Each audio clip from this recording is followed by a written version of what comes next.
Brian Scalabrine, 11 years in the NBA, former USC guy, by the way, and knocked the heck out of it as a broadcaster as well.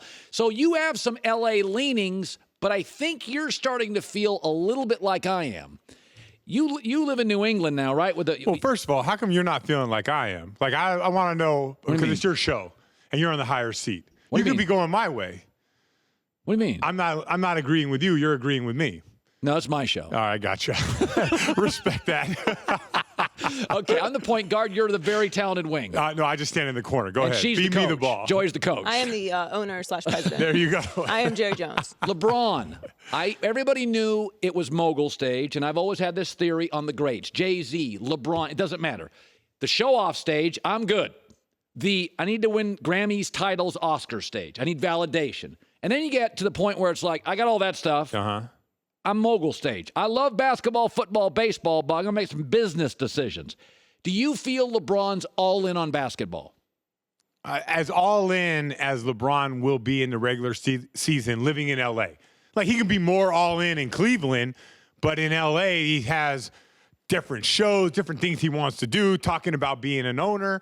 But I would think if the Lakers do make the playoffs, I do believe he'll be all in the playoffs, because even last year, he wasn't all in on the Cavs during the regular season.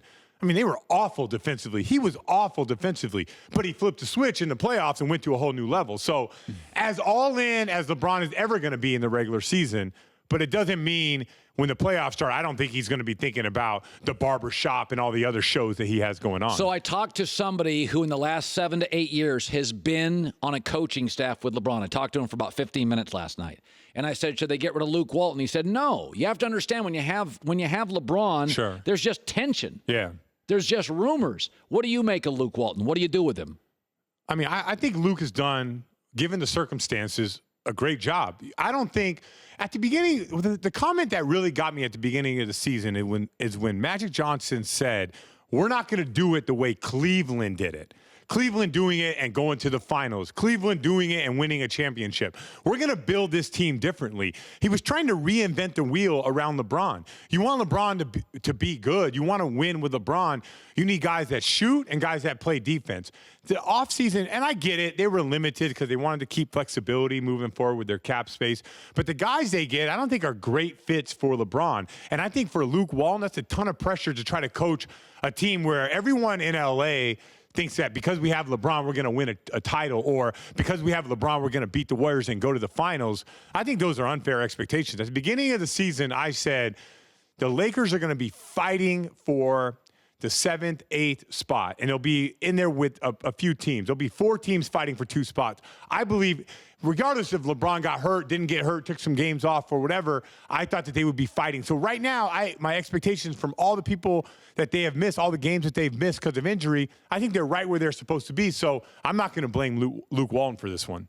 I want to shift to a team you cover more regularly, the Boston Celtics. I said this for years and years. People believe the world is flat.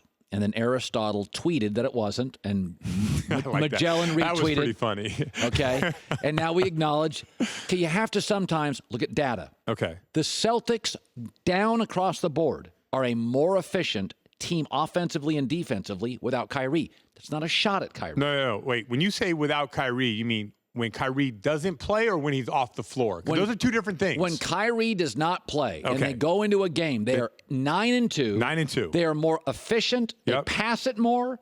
Oh, yeah. They score more. Oh, yeah. They win more. The field goal percentage is higher. Yep. Even Kyrie, a three-point shooter, they shoot better from 3. Correct. The data's in. The data's in. You know, the data against playoff teams is 2-2.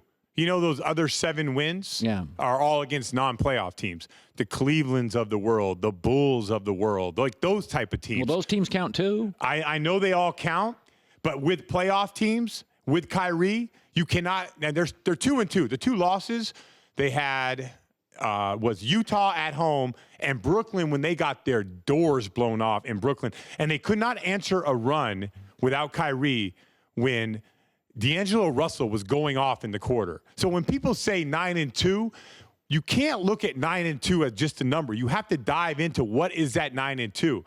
And the only 2 wins against playoff teams were against Brooklyn at home. That was one of the wins. And what is the other one? It was Philadelphia. That was the 9-2 win. Those are the 2 wins they've had against non-playoff teams. Well, those are good wins. I think Philadelphia's a nice team. You know what it sounds like? You want Kyrie to work. I'm not. He's injury You just prone. go off about the data. Well, data this, data yeah, that. I like data. I'm giving you the data. They're 500 against playoff teams without Kyrie. Aristotle used data. You went on about data. I love data. Okay, data is 2-2. That's 500. That's not as good as where they're at right now. They're not as good. You have to admit they're not. You can't win an NBA championship without having special players, and you have to believe. You don't think Jason Tatum's special? Not his second year in the NBA. He's a special player for a second-year player in the NBA. But you want to just put him out. He's not an all-star this year. Jason Tatum has the ability to be an all-time great. But his second year in the NBA, he's not at that level yet. How come you can say what you want, but when I look at the numbers, couldn't you make the argument? And I've heard other NBA guys do this. Brad Stevens, Butler raised, young Celtic team, stars are different. LeBron's harder to coach. No question. And Kyrie's no day at the beach. Kyrie is an injury-prone, not a great distributor. World is flat, little flaky. I'm not going with that non-distributor thing. I know the world talks about that. He doesn't move the ball. That's not what I see. And I'm there every game, sitting at half court, calling every game. To me, I thought at the beginning of the season, he moved the ball too much. I want to see more. When things are good and the ball is moving and guys are making shots, I don't really care what they do. When things start to go sideways, this team is so inconsistent. By the way, the other day against the Clippers, he was there. He got hurt. You remember the game, right? They were up by 20 right at the end of the half. They lost by 11. That's a 31-point swing at home when Kyrie got hurt. So what about the data for that game right there? That game goes on your 9-2. When he is not playing and things start to go sideways, because in the NBA, teams make runs. Yes. He can answer the run with a pass or with a shot. And there's not all NBA players who are good, who average 20 can do that.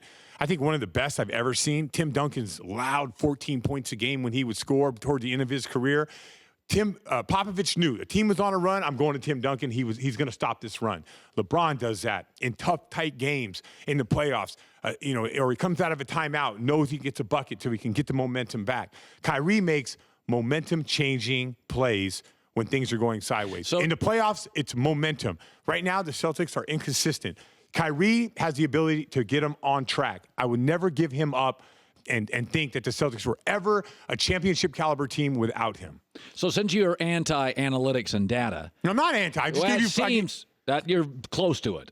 You're going to give me a bunch of games where you're playing against Cleveland and non-playoff those games teams. don't count. No, they do count. What league is that? But when you factor in data, you also have to factor in things like back-to-backs and where teams are coming from. You can't just pick and choose your own data. The small forward didn't get a good night's sleep. That data doesn't count. It's the NBA. All right. Let me hear your data, and I want to see if it has any validity whatsoever. Westbrook used to be an elite free throw shooter. Now he can't hit the side of a battleship. I got nothing on that. Oh. But I do know this. You were piling on Westbrook. God, come on. When he was getting triple doubles. Oh, God. You have to love the way that he's playing right now. No. It's a better Westbrook. Way better. Because he should not 4 minutes go. If Paul Jordan wasn't on the team, take the shot. But right now, 4.5 left, give it up to the shooter. This is the best Westbrook ever. All right, finally we agree.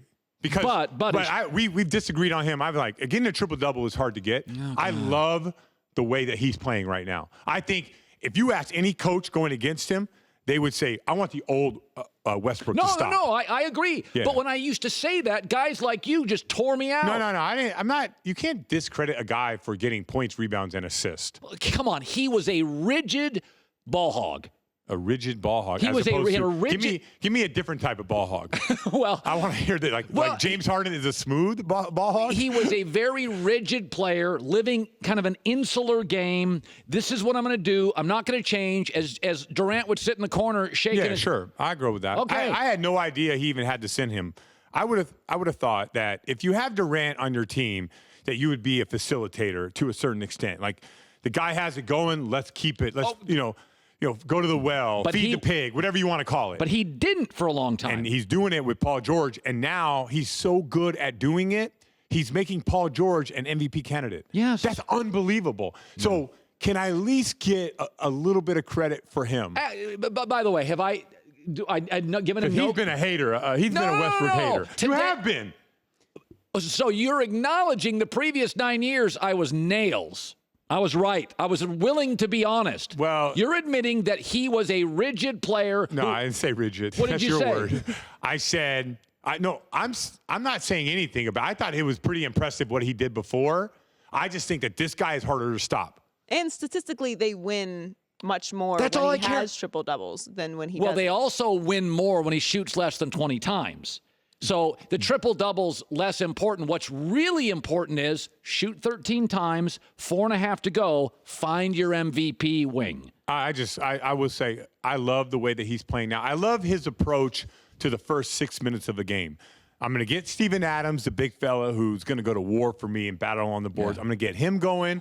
I'm going to get Paul George going. I'm going to get everyone going. I'm going to fly in there and get rebounds. And then at the end, if he's like chasing a triple-double, how hard is it for him to go get 12 points, 14 points, 16 points? Not that hard. But I think right now, he, as athletic as he is impossible to stop when he's passing the ball like this. If he can just cut down on the turnovers, then he'd be an even more unstoppable player. I think that's just part of his game. The speed of his game translates to turnovers. Hi, everybody. Thanks for watching. Subscribe here to get the latest from the show. Also, be sure to check out more of the best clips from The Herd or go watch a few segments from other shows on FS1.